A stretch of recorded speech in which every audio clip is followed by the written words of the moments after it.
And congratulations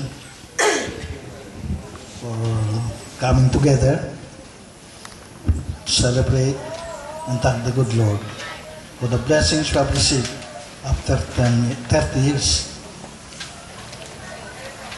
I could not believe that after 30 years, we can still gather together as a group to celebrate, to thank the good Lord for His blessing. Di ba maganda? And this call for celebration. Kaya magsaya tayo, palapakan natin ating sarili.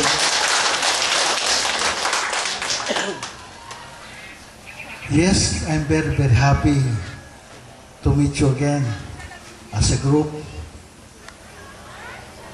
Parang walang pagbabago sa itsura ninyo.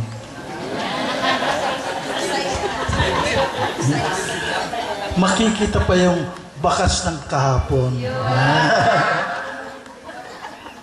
Di ba, once upon a time you were young and beautiful